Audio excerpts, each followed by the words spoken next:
আমরা অনেকেই কবরস্থানকে ভয়ের জায়গা মনে করি, কিন্তু এই কবরস্থান আমাদের জন্য অনেক শিক্ষার জায়গা। আর এই কবরস্থানে কিন্তু শুয়ে আছে আমাদের প্রিয়জন, অর্থাৎ আমাদের আব্বু আম্মু যাদের নেই, ভাই বোন, আত্মীয় স্বজন ইত্যাদি যারা দাফন হয়ে আছেন।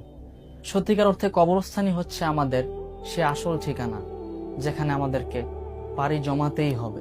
মহান রব্বুল আলামিন কোরআনের মধ্যে যে কথা উল্লেখ করেছেন সেটা আমরা সবাই জানি, কুল্লু নাফসিন যায়িকাতুল মাউত, অর্থাৎ যার মধ্যেই প্রাণ আছে তাকে মৃত্যুর স্বাদ গ্রহণ করতেই হবে।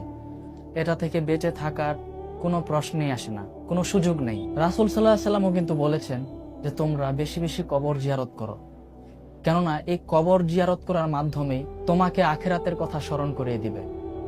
আল্লাহু আকবার। সুতরাং ভাইরা, আমরা অনেকেই কবরস্থানে যেতে ভয় পাই, বা আমরা ছোটকাল থেকে শুনে আসছি যে কবরস্থানে নাকি অনেক জিন থাকে, অনেক শয়তান থাকে, বা এটা অর্থাৎ এটা একটা ভয়ানক জায়গা।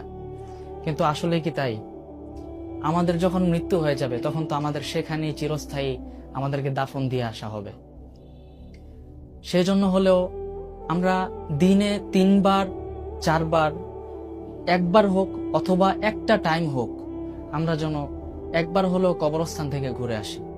শুধু ঘুরে আসলে হবে না, কবরবাসীর জন্য দোয়া করতে হবে, এবং নিজে কখন মৃত্যুবরণ করব সেই চিন্তা ফিকির আমাদেরকে লালন করতে হবে।